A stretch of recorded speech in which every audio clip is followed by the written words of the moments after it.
Howdy folks, today I want to talk about the Burson Playmate 2. We'll just do this finally. Oof.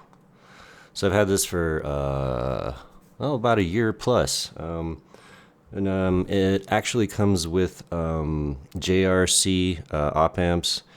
And just to say this straight up, this device is amazing. It's quite powerful. It works for headphones, IEMs, extremely black background. It can function as a DAC, also just as an amplifier, or I shouldn't really say that, but see, like right now, I've just got this guy running like so. So just using the SPDIF optical in. Here's a USB-C in to turn it into like a computer DAC, but I'm just using it as just a DAC rather than USB. And then we have line outs, which are RCA and power jack, and not a whole lot. And let's just turn this guy on. So I've had this for a while now, probably a year plus, and basically, for whatever reason, first off, like I said, it comes with the JRC op amps, which is they're fine. Burson actually sent me as an upgrade the V6 Vivid op amps, and I've actually had those in there from the moment I got them the entire time. So pretty much all my impressions of the Burson Playmate 2 were with the V6 Vivid op amps. Long story short, I decided to see what the best op amps are in the world. I've hyped these a little bit. There's some folks on the internet hyping these. They are the Sparkos op amps, and so that's what I had on the screen here, just real quick. This is the SS2590 Pro op amp. This is Sparkos' top of the line. Generally, you would find these in mixing consoles. It says right here, mic, amplifiers, lunchboxes, EQs, consoles. Old stuff, actually, but very high-end audio stuff used for production. So anyways, I bought two of these. They're monos, so you need two, one for each channel. And I was using them with this little Pro to dip stereo adapter, this guy right here, in my X Duo. And that's fine. But eventually, people started talking about these Sparkos op amps online, and you add them to whatever, and it will increase the fidelity of your device, whatever it happens to be. And I was like, I probably should just get the correct adapters. So I had a two SS2590 to a dual dip 8 adapter. And so that just turns it into this one little 8-pin socket here. But really what I needed was two monos. So I ordered those up. USPS lost them. I complained so bitterly they actually found the package. And I've had them in the Burson now for overnight. And this is incredible. Like I said, I've had this for like a year plus. And so I have I know what it sounds like, at least with the V6 Vivids. And so I would say that would be quite a warm, forgiving tonality, good amount of detail, but definitely on the warm and forgiving side. Let's see if I can pull this off here. Let me just get around here. So this is the V6 Vivids, and compared to the JRC op amps, I kind of think that the JRCs were a little more detailed, but not quite as maybe rich and open sounding. So I always just left the V6 Vivids in there. So we'll just, so I pulled off the two front screws, two back screws on top. Let's just, hopefully I don't break everything. There we go. And what we see here is the two SS2590 op amps right here in the back.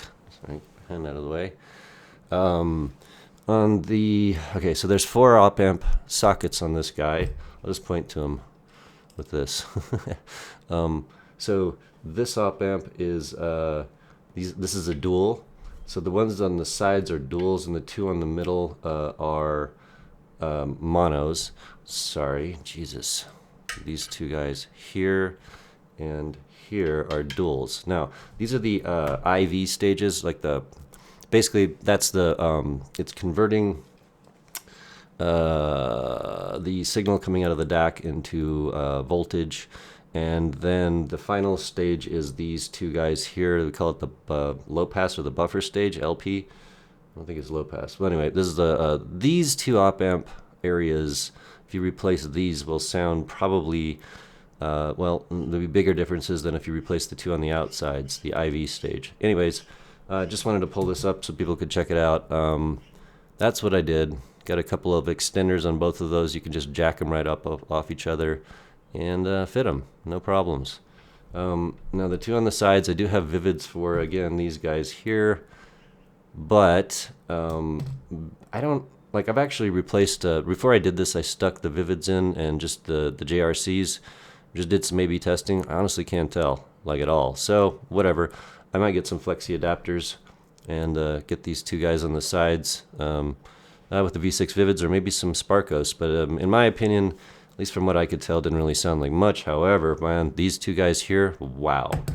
Just a huge, massive wow. So that took this from like warm and forgiving, open, really quite nice, to extremely deep, detailed, delicate. I don't really think the warmth went away, but it's now like portrayed in a different way. It's just so much deeper and resonant. That's the best way I could put it. I tried everything I own. I got my little EJ07s over here, and my RSVs, Dark Magician, and what else was I trying out? Oh, Alina's, and everything just knocked my face right off. And honestly, it was almost like having a brand new experience with some of my headphones, which is wild. Yeah, so deeper, more resonant, more delicate, and at the same time not lacking in any kind of like warmth. But do I prefer the Sparkos over the Vivid V6s? Yeah, I kind of do, honestly. But again, you know, synergy matters a lot. Like the Dark Magician does, in fact, really enjoy the V6s. I haven't, like, A/B swapping that takes forever. So maybe I'll do that. But, you know, in any case, this is a massive recommendation. If anybody has a Burson, and I know at least a couple of my bros do, these Sparkos are an absolute upgrade. It's not just like a small change. It's like, wow. I don't really know why. I didn't really expect them to make that big of a change in this Playmate 2, but they do. So, full-on recommendation. Go get yourself some Sparkos adapters. Guy, his name is Andrew. He's out of Colorado, United States. People in other countries can get these things extremely fast. The price is, I'm going to say it's you know, for a lot of folks, it's going to seem really expensive. One set of two of these will cost you approximately, I think it's about $128. We can look over here. Let me see.